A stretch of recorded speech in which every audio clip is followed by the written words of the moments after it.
everybody, and welcome to another draft. I am David with Second Main Phase, and we are drafting Magic Origins yet again. So fresh off the Pro Tour, people are pretty high up on red and white in the format, but we are going to be black. At least, hopefully, we will be black. These two cards, Guiltleaf Winnower and Cruel Revival, are both great. Cruel Revival, is just a very flexible removal spell. And if you get enough Nantuko Husks, it's very strong.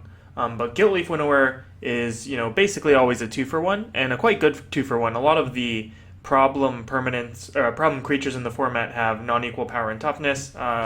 In white, you have Sentinel of the Eternal Watch.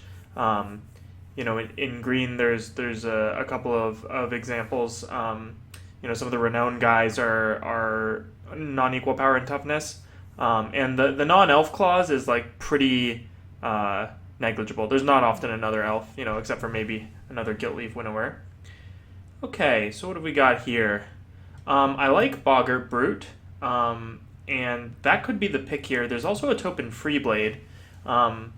Black-white is an interesting color combination, if not not exactly the strongest color combination, I would say. I think the Enchantments Matter cards are on average pretty weak, and you need sort of things to go right for you during the draft. But I think Topin Freeblade is enough better than Boggart Brute that I'm going to take it here, though Boggart Brute is quite good. So I could see that being the pick. I think the other good cards in the pack, Celestial Flare, Bounding Crisis, and maybe the enchantment here are fine. Ringworn Owl is fine. Knight of the Pilgrim's Robe is fine. Might of the Masses can be okay, but yeah, I think here it's between the Freeblade and the Boggart Brute, and I'm gonna take the Freeblade here. It's just lower cost. That's really the only consideration here, is just the fact that it's a 2-drop, and I think getting 2-drops is important in the format. Okay, well, we're gonna shift full on over back to red, I think, because Molten Vortex is a bomb. A lot of people don't notice this when they take it, because it doesn't do anything, right, when you play it.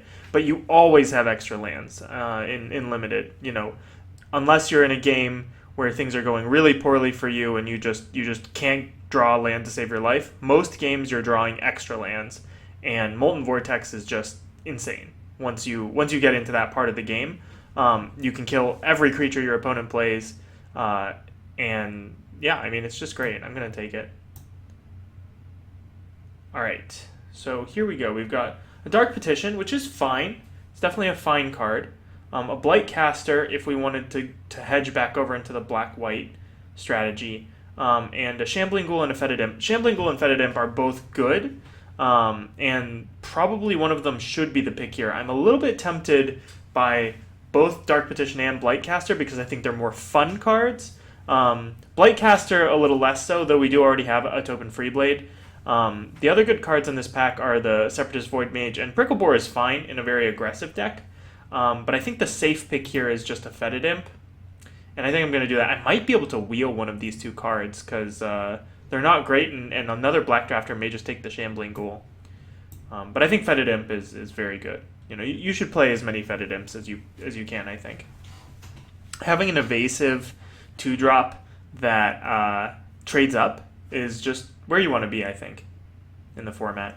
You can blank your opponent's Topin Freeblades and, even bigger things. And in the late game, yeah, they just hold back really scary creatures, and they can attack in the air. It's not irrelevant. Okay, so here, wow. So here, I wish I had taken that Blightcaster. We got a Patron of the Valiant here, which is a bomb. It's a 4/4 flyer for 5. And that's a bomb. In pretty much any limited format, that is a bomb. But there's also a Suppression Bonds, and I think Suppression Bonds is better than Patron. If we decide to go into black-white, we'd rather have Suppression Bonds in our deck than Patron. But it is awkward passing this Patron here because I think it is the second best card in the pack. Maybe the best card, but I think Suppression Bonds is a little bit better. And I'm going to take Suppression Bonds here. But that is a little bit awkward for us, moving into white when we're passing a good white rare. Charging Griffin is probably our pick here. Subterranean Scout's worth consideration. White-red, aggro is very good. And Charging Griffin compared to the Scout is not, I'd say they're close. But I found that having the flying is very helpful. This is Revelation. I don't think that this card is very good. I think it's amazing when you do something crazy with it. Like I had a Gaia's Revenge in a deck, and I hit it off of Nissa's Revelation, and my opponent just conceded on the spot.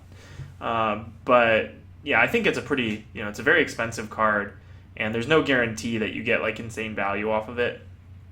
If you just pull up some 2/2 or something, then you're not very happy. Okay, so it looks like this is just a bad pack. Maybe the blue cards are the best cards in the pack currently. Though this is more of a sideboard card, and Screeching Scalp is just fine.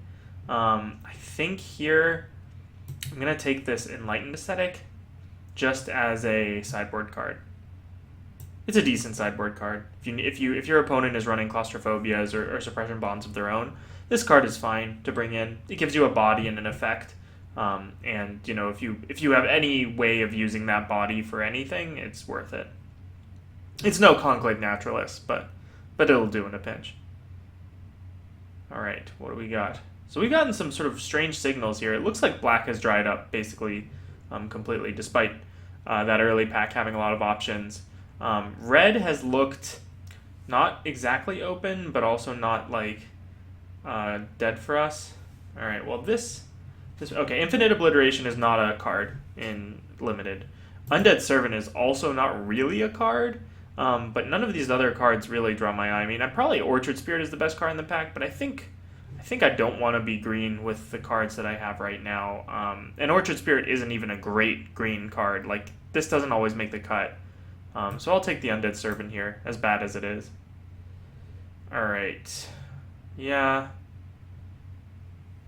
So from this pack, I guess I just take this Titanic Growth. I think it's the best card. None of the other cards really draw my attention. Here, could we be a Zendikar's Royal deck? It's possible. Ringward Knell is probably the best card, though. And then, yeah, I mean, we're getting some weird signals here. I'm gonna take the Ringward Knell. See what comes from that. Yeah, so the draft is not going amazing for us. We haven't found our little niche yet. That's what Gorger is fine. Aerial Volley is a good sideboard card. Yeah, I'm guessing that maybe green is open here, but yeah, that was a really strange pack. Just in general, a lot of the packs that we got early were really strong, and then the later packs were just sort of weak overall. So we'll see what happens up in pack 2. Hopefully we can settle into black-white. If not, find some way to get this Molten Vortex going. But yeah, I mean, we have reasonable cards in all 5 colors. Like Titanic Growth, Vastwood Gorger, probably the worst of any of our colors. Like Undead Servant isn't good, but okay, what do we have here? Well, there's a Fiery Impulse. And that's probably the best card in the pack. Blazing Hellhound is also very good. Yeah, I think I'm just going to take this Fiery Impulse here. There's nothing really else going on. Like, Flame Shadow Conjuring is not really a great magic card. Both the gold cards are good, but both of those color combinations we're not really sure on. And I think I'd rather have Fiery Impulse than the Hellhound anyway, so let's go ahead and take it. Alright, here... Wow, yeah, this pack is pretty bad too. We're going to take the Fleshbag Marauder because it's in black, and I think we want to play black. But, geez, look at this pack. Like, Tainted Remedy, Gather the Pack. Like, Gold Force Sentinel is fine, but not great. Aerial Volley is a sideboard card. Scarring is unplayable. Well, not very good.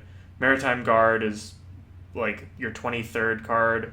And, yeah, the rest of the cards are just bad, so I'm just going to take this Fleshbag Marauder here. Okay, well, there's an Alhambra and a Claustrophobia in this pack. There's also a Blightcaster and a Weight of the Underworld. Past that one Blight Caster. So Alhammaret is very good. Getting past this Alhammaret might mean that we should move over into blue. Like, our white is good, but, like, an Alhammaret is very good. But, like, we are pretty sure we want to be black. I'm going to take the Alhammaret. I think this card is actually, well, it's so expensive. Like, maybe our deck would just be better if we have a Blight Caster and Way to the Underworld. Yeah. Yeah, it's really expensive. I'm going to take the Blight Caster here. Could come back to bite us if black gets cut off, but I don't think it will. Yeah. Yeah, so there are like no blue cards in this pack. So that I think that Alhammaret was just some sort of weird anomaly. I think I'd rather have, would I like second Fetid Imp or the first Deadbridge Shaman? Vryn Ringmare doesn't really impress me. Tactician is fine, but I don't know if we're sure we're going to go white. So if that's the case, I think we want to like slow things down a little bit, and both these cards are fine at doing that. But the Imp is just a little bit cheaper. So yeah, I think I'm going to take the second Fetid Imp. I'll play a Deadbridge Shaman if we get one. Alright, well now things are confusing again. There's an Anchor to the Aether, which is, I think, by far the best card. Well, Goblin Glory Chaser isn't bad. And Titan Strength isn't bad. You know, or the Fire Fiend Elemental. You know what? Like, we could be black-white or black-red. And I think I'd rather be black-red with our current cards. So I'm going to take the Elemental here. It's like a fine late-game play. Okay, this is good. So we got a late Reeve Soul here. So it looks like black is open, at least from this direction. So maybe we'll get some more stuff. Fleshbag Marauder isn't on the same power level as Reeve Soul. There's just too many 1/1s in the format. And from this pack, I wouldn't mind the Prickle Boar either. Probably not the Majoring Bully, but we're very happy to pick up this Reeve Soul. Yeah, so I think what we know is that we really are probably in black, and then it's probably between white and red, figuring out what our support color is. I think with my current cards, I'd rather be red, but, you know, who knows? Who knows? These signals have been really strange, because, yeah, here we go with nothing. Helm of the Gods could be good in our deck. We got either Molten Vortex or Suppression Bonds, but that's not like a huge thing. The best cards in the pack are probably Bounding Krasis and Llanowar Empath, so again, the signals are really weird. I'm just going to take this Prickle Boar. I think it's fine. It's not as good as Empath or Krasis, but we're so far from playing either of those, I think, that, yeah, I'll just take the Prickle Boar. It looks like maybe red-black is what we're going to do. The Prickle Boar is fine. Let me go ahead and move these green cards to the sideboard and this Ring Warden now. And maybe, you know, if we pick up some fixing, I'm liable to splash the Suppression Bonds at least. Probably not the other cards. Alright, Necromantic Summon's very good. I think I'll take it here. Yeah. Summons my Winnower seems really good. Or even like Flashback Marauder, that'd be fine. Yeah, let's take a Necromantic Summons. I think this card is quite good, actually. You know, the fact that it's from either graveyard is really big. And the fact that it's not so hard for us to get Spell Mastery. Like currently it is, we only have the 2 instant sorceries, but I think in these colors we'll pick up some more in pack 3. And yeah, I think it's good. You know, like I've done this play before where I have Spell Mastery and I can reanimate a Fetid Imp, and a 3/4 Fetid Imp is actually kind of a threat. You know, it's like it's an angel sitting up there with, you know, that you can grant Death Touch to. And there aren't a lot of flyers in the format that can beat a 3/4, so it's pretty nice. Of course, we passed one, you know. Alhammaret is going to be a problem if we face that deck. So we do want to look for some more removal. The Blazing Hellhound came around, so looks like we're probably the only black-red drafter, and we're really lucky to pick that so late. This card is very good. Not necessarily with our deck currently, but you know, we can pick up some of the great red cards like the Gearcrafter and etc. Okay, we could take a Curve Topper here in Volcanic Rambler, or an Infernal Scarring, which I said wasn't a card, but we do have a Blight Caster. Yeah, I don't like Scarring, so I'm going to take the Curve Topper. It's possible that we play it. Return Centaur. Return Centaur is playable, I think. Like a 2/4 is just actually fine for holding the ground down. And the mill can be pretty beneficial to us. Like we'd mill ourselves so that we can necromantic summon something back, or to hit spell mastery for some of our other spells. Yeah, Return Centaur, it's pretty terrible in Theros block, but I don't think it's actually that bad in Origins. Like I think people are really down on this card, and I think that it's like okay. Like I don't think it's terrible. I don't think it's great, but like I do think it's okay, and I think as a 22nd, 23rd card, it's just totally fine. So you shouldn't be, hesitant to play a Return Centaur. Like I'd much rather play this Return Centaur than this Undead Servant. That's for sure. Yeah, Undead Servant is not really a great Magic card. Take a Smash for the sideboard. I don't think I want Brawler's Plate in this deck. Yeah. Smash is a good sideboard card. Take this Nivix Barrier. Nivix Barrier is a card that I really didn't like when the set dropped. And as I've been playing the set a little bit more, I think it has a place in blue-green where you have some big monsters, because the shrink effect, if you're just doing that to buy yourself some time, is like kind of not what you want to do. Ooh, second Prickle Boar. Well, we may not need to play this big 6/4. But yeah, so the Nivix Barrier, like what you can do is you can use your fatties in green to eat your opponent's creatures, and I think that's like sort of where you want to be if you're playing this card. Like playing it as a fog and then a chump blocker or just like a wall, not really great value. You want to get a card out of it, Okay, so we opened a Thopter Engineer. I think this is the best card in the back, actually. So we're lucky there. Honored Hierarch isn't good. The other uncommons are also not very good. Celestial Flare is good. I like Cleric of the Forward Order. And Elvish Visionary is like one of my favorite Magic cards. So there are those. Maybe we wield this Dragon Fodder, and maybe we even play it with Fleshbag Marauder and as a way to get Spell Mastery if we're like low on 2-drops. But Thopter Engineer is quite good. Ooh, hello. I think we can wield this, the Blazing Hellhound. I think I'm gonna wheel this card, so I'm gonna be a little sneaky here and either take an Nantuko Husk or a Way to the Underworld. Our curve really needs some help right now, so I'm leaning towards the Husk. The Weight of the Underworld with Blightcaster is pretty good. And it is another removal spell. Right now we've got the Winnower, Fiery Impulse, Molten Vortex, and Reeve Soul. Yeah, maybe I do need to take the weight here and just hope to pick up some more early plays. This is the problem with the format, is there are too many 4-drops, and we're going to get back to Hellhound too, actually. Yeah, I'm going to take Nantuko Husk here. I think it's just a better card, and we need it for the curve. So we're probably not in white, though if we find some cheap, and like by that I mean cheap for our draft, some non-detrimental way of splashing suppression bonds, I probably will. It's got added value with Blightcaster, and I think it's just probably one of the, probably the best common removal spell in the format as far as like versatility. Fiery Impulse is probably the best common removal spell, but Suppression Bonds is pretty close. Oh, don't do this to me. Victor. I mean, I love Victor. And we've got a Nantuko Husk and a Hellhound. God. Victor is so good. Victor.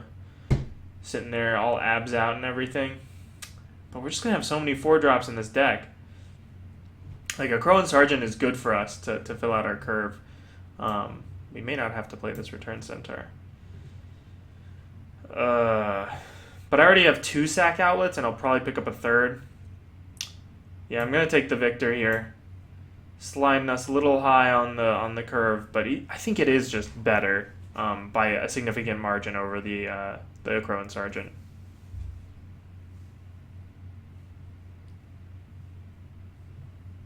Ravaging Blaze is very good, but so is Boggart Brute. I think I have to take the Ravaging Blaze, and maybe we wheel like Eyeblight Assassin out of this pack.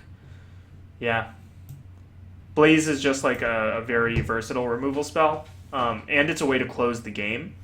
Um, like top decking a Ravaging Blaze is great. Like in the late part of the game when you have like 7 or 8 mana on the board, just top deck a Ravaging Blaze, kill their biggest threat, and like put them in a pretty compromised position. That said, we are making sacrifices at each of these picks to our curve, except for the Nantuko Husk. So we may not get to the point where we can cast Ravaging Blaze. So that is a concern.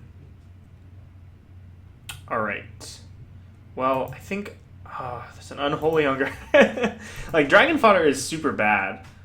It's better with the Hellhound and the Nantuko Husk, but I still think it's super bad. And Unholy Hunger is just... Yeah, Unholy Hunger is just good. I'm just going to take it. Like, before I think about this too much and make a bad decision, like, it is a removal spell. It kills something. Yeah. And it will always do that. So, yeah, I think I just had to take it there. So yeah, our curve is pretty high right now, just not where you want to be. But maybe we can pick up a few more things down here. I mean, we have good removal for the early part of the game. Impulse, Reeve Soul, Flashback Marauder, and to some extent Ravaging Blaze are all decent early removal spells. But we could sure use some 2-drop in here somewhere. There was a pick a while ago where we could have grabbed a Subterranean Scout, and I'm sort of kicking myself about that now. Well, there are no cards for us. Guardian Automaton is fine, but I think that I'd rather take this Evolving Wilds and put Suppression Bonds back in. Yeah. That's what we're doing.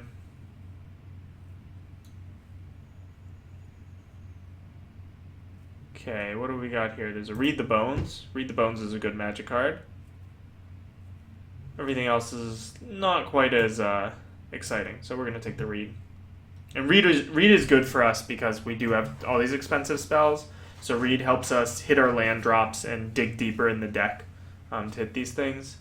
What? What is going on here? No way. There's no way that this is happening. Topin Freeblood and Knightly Valor are in this pack. And this is pick 1, 2, 3, 4, 5, 6, 7, 8. So this is 9th pick. Knightly Valor? I mean, we're gonna take the Knightly Valor because we can splash it. It does give us another expensive card, but geez, my god. Alright, I guess we take the Rabid Bloodsucker. Is it better than double Prickle Boar? Probably. Weight came back. So that's nice. So our deck is curving out a little too high, but the cards are powerful. So if we can just survive the early game, I think we're in a pretty decent spot. Man, I can't believe that Knightly Valor, Topin Freeblade that late. That just seems insane. I guess I just take this 2-drop. Night Snare for the board. An Infernal Scarring, though I don't think we want it. Crow and Jailer. Alright, so do we play 18 lands? Probably not. Probably just play the Return Centaur. We're a little bit creature light in the deck. And Return Centaur. We didn't wheel that second Blazing Hellhound, which I'm pretty sad about. Yeah, so we're gonna have some curve problems for sure, which I got greedy. I wanted the more powerful card at each pick, and that may just bite us. But God, the cards are so good. I guess the other thing I could do is, are any of these white cards worth playing over the Return Centaur? Or main decking a Smash or the second Prickle Boar? I don't want any more 5-drops. I already have too many 5-drops. Yeah, I think this is fine. Centaur is a defensive card, and might help buy us some time in the late game. Yeah, 2 plains seems right. 5 mountains. No, we're gonna do. I think we do 7/7 because with Evolving Wilds that gives us 8 swamps. Now we have double black spells and only one double red spell. So 8-6, 8-6-2. Yeah, we have 2 double black spells. Yeah, I think this is fine. So yeah, so I foresee us having some issues getting through the early game, but our deck has a lot of very powerful cards in it, so I'm kind of interested in seeing how well this will do. But I'll see you guys in round 1.